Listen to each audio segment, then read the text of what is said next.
Check करेंगे ना उनकी मानसिक स्थिति देखो, वो कितने घृणित है, वो समाज में क्या कह रहे हैं, सिर्फ हिंसा फैलाना चाह रहे हैं, बुलावे मना रहे हैं कि हम जिंदगी भर सत्ता में बने रहेंगे, हम जिंदगी भर इस देश के को लोगों को गुलाम बना के रखेंगे। जी क्या नाम है? मेरा नाम शशि बाला है सर।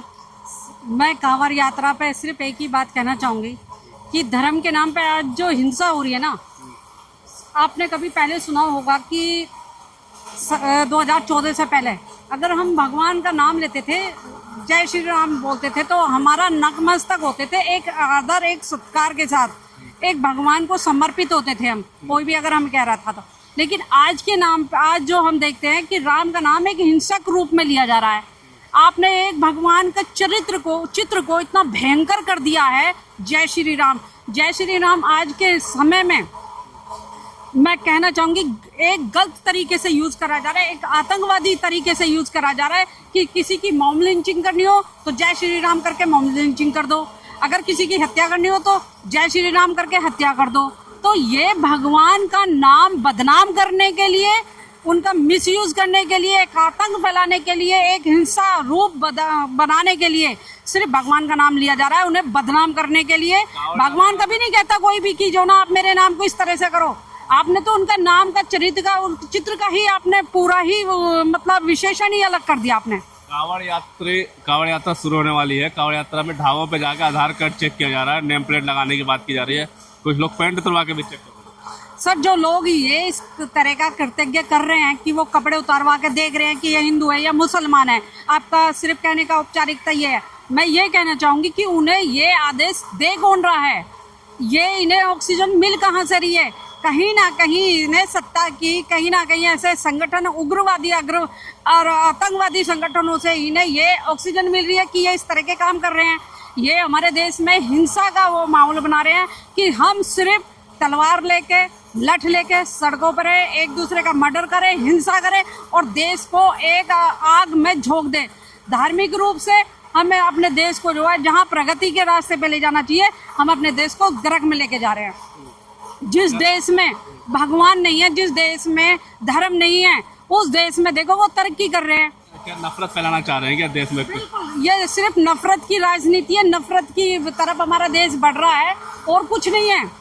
क्योंकि जितने हम जो नफरत में एक दूसरे से करेंगे, अगर आपके पास घर के पास किसी मोमडन का घर है, सपोज करो आपके परिवार को रात में कोई पीड़ा होती है, कोई कष्ट होता है, कोई आपके परिवार का सदस्य बीमार हो जाता है या आर्थिक रूप से किसी की मदद करना है, तो आपका रिश्तेदार बाद में आएगा, आपका कोई मित्र बाद में आएगा, पहले आपका पड़ोसी मदद करेगा।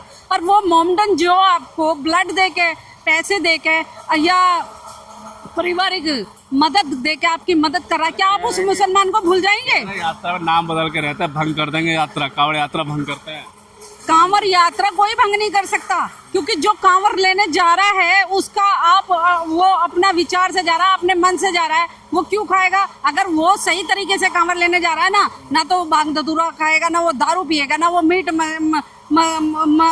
वगैरह का सेवन करेगा, उसे कोई मतलब नहीं है। हिंदू का धावा या मुसलमान का धावा, वो तो अपनी आस्था के लिए जा रहा है। मुसलमान भंग कर देंगे ना आस्था? कोई भंग नहीं कर सकता सर, क्योंकि जो है वो भी अपने अल्लाह को मानते हैं, भगवान को किसी ना किसी रूप में मानते हैं, वो किसी के धर्म को नहीं छेड़ रहे। अगर हम किसी को छेड़ेंगे तो हमें कोई छोड़ेगा नहीं, हमें मारेगा जरूर। और देखो अति हर चीज की होती है, कभी कोई ये ना सोचे कि अपने उसमें बुलावे मना रहे कि हम जिंदगी भर सत्ता में बने रहेंगे, हम जिंदगी भर इस देश के को लोगों को गुलाम बना के रखेंगे, तरीके से, कहीं धार्मिक रूप से, कहीं मानसिक रूप से, कहीं किसी रूप से।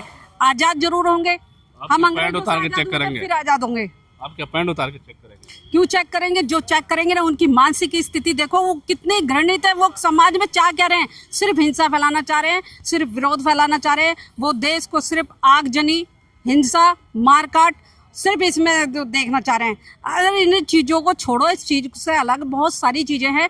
देश को चाहिए आज शिक्षा की ज़रूरत है, चिकित्सा की ज़रूरत है, रोजगार की ज़रूरत है, बहन बेटियों को अपने मान सम्मान की सुरक्षा की ज़रूरत है ना। रोज हत्याएं हो रही है, गरीब आदमी अपना पेट भर नहीं पा रहा, उसे क्या जरूरत पड़ी है हिंसा करने की? उसे क्या जरूरत है हिंदू मुसलमान करने की? उसे रोज जो है सुबह उठता है, सुबह एक बीमारी होती है, एक परेशानी होती है कि मैं अपने बच्चे का पेट कैसे भरूं, मैं अपने बच्चों को अच्छी शिक्षा कैसे दूं। कांवड़ यात्रा शुरू होगी, वहाँ पुष्प वर्षा होगी और एक तरफ जो है 5वीं प्राइमरी स्कूल बंद हो रहा है। देखिए ये जो गवर्नमेंट जो कर रही है ना कि पुष्प वर्षा, हमें पुष्प वर्षा की जरूरत ही नहीं है। जो लोग आस्था के नाम पे कांवर लेने जा रहे हैं, आप उन लोगों से पूछो क्या उन्हें शिक्षा की जरूरत है या पुष्पों की जरूरत है? उन्हें मंदिरों की जरूरत नहीं है, उन्हें रोजगार की जरूरत है, उन्हें चिकित्सा की जरूरत है। जिस चीज पे अगर बात करी जाएगी तो सरकार उस पर बात ही नहीं कर रही है, कोई नहीं बात कर रहा। सिर्फ मुद्दे से भटकाने वाली बात होती है और कुछ नहीं है।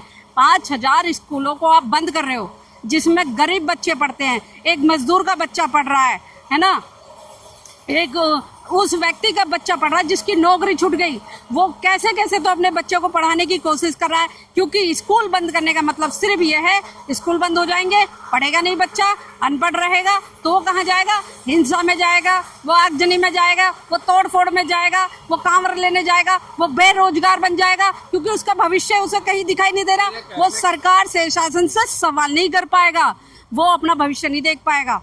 लेकिन वो कह रहा है कि स्कूल हम बंद नहीं कर रहे हैं और अच्छा कर रहे हैं। स्कूल बंद करेंगे, 5-6 गांव का जगह एक स्कूल बना देंगे। आप देखिए जो सरकारी स्कूलों में टीचर जा रहे हैं, ठीक है, कौन लोग हैं वो? मर्ज कर रहे हैं, स्कूल बंद नहीं मर्ज करने की जरूरत ही नहीं है, मर्ज करने की जरूरत नहीं है। उन्हीं की कंडीशन बहुत अच्छी बनाने की जरूरत है। आज आप कांवर वालों पे, कांवर जो ले जाएंगे उन पर पुष्प वर्षा करेंगे, कितना पैसा खर्च होगा उस पर? फ्री में नहीं होगा वो। उन पैसों को आप एक अच्छे सरकारी स्कूलों में लगाओ, उन पैसे को अच्छे टीचर लगाओ उसमें। अगर एक डीएम का बच्चा सरकारी स्कूल में पढ़ेगा, एक मुख्यमंत्री का बच्चा सरकारी स्कूल में पढ़ेगा, या किसी भी अधिकारी का, नेता का बच्चा अगर सरकारी स्कूल में पढ़ेगा तो उसकी कंडीशन अपने आप बदलेगी। प्राइवेट स्कूल क्यों खोल रहे हो? इसलिए खोल रहे हो क्योंकि गरीब का बच्चा ना तो पढ़ेगा, ना वो रोजगार मांगेगा, ना वो जो है आपसे कोई सवाल जवाब करेगा, ना अधिकार मांगेगा। इसलिए उसे गुलाम बनाने का एक तरीका है, स्कूल बंद कर दो। ये पढ़ेंगे लिखेंगे नहीं, इनके पास बोले, सीधी बात है, ये तो गुलामी की तरफ ले जाने वाली बात है। हक अधिकार वो जानेगा ही नहीं, उसे मतलब ही नहीं है, पता ही नहीं है कि मेरे हक अधिकार कहाँ सुरक्षित है, उसे संविधान का पता ही नहीं है, उसे शिक्षा के मामला जब पता ही नहीं है, शिक्षा है क्या चीज, पूछेगा क्या चीज? वो तो पढ़ा लिखा है ही नहीं, उसे नौकरी कौन देगा? आप नौकरी देंगे, वो क्या बनेगा? मजदूर बनेगा, वो जेब कतरा बनेगा, वो लुटेरा बनेगा, वो बलात्कारी बनेगा। इस तरफ ले जाने की सरकार की एक मानसिक स्थिति जो है बहुत घटिया है कि आप 5000 स्कूलों को बंद कर रहे हो।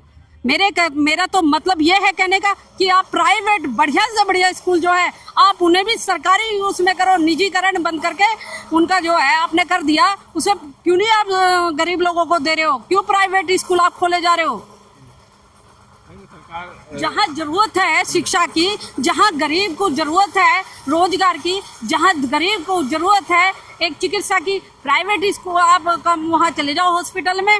अगर किसी के पास नहीं है 4-5 लाख रुपए तो वो अपने पेशेंट को, अपने बच्चे को, अपने बीमार सदस्यों को बचा नहीं सकता। यात्रा दे तो रहे, इतने बढ़िया सुविधा दे रहे कावड़ यात्रा में, उससे खुश नहीं हो? हिंदू राष्ट्र बनाने की बात करो। हमें हिंदू राष्ट्र नहीं चाहिए, हमें सार्वजनिक समाज चाहिए, हमें सुरक्षित समाज चाहिए। हमें हिंदू राष्ट्र की जरूरत नहीं है, हमें सर्व समाज, सर्व धर्म और सब लोगों का, जहाँ सबका अधिकार हो, सबका सम्मान हो, सबको चिकित्सा हो, सबको रोजगार हो और सब सुख से रहें। हमें ऐसे राष्ट्र की जरूरत है, हमें हिंदू राष्ट्र की जरूरत ही नहीं है।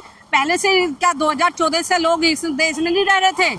हिंदू राष्ट्र का तो मतलब है कि आप इस देश को हिंसक बना रहे हो, आप इस देश को गर्क में ले जा रहे हो, आप इस देश को तबाह करने में ले जा रहे हो, आप इस देश को गुलाम बनाने के लिए ले जा रहे हो। जो ये देश के लोग, जो जागरूक लोग हैं, कुछ जाग गए, कुछ जागने वाले हैं, जो जाग जाएंगे, जो दिन पूरा देश जानेगा, उस दिन जो है इस देश को फिर से गुलामी से हम आजाद कराएंगे।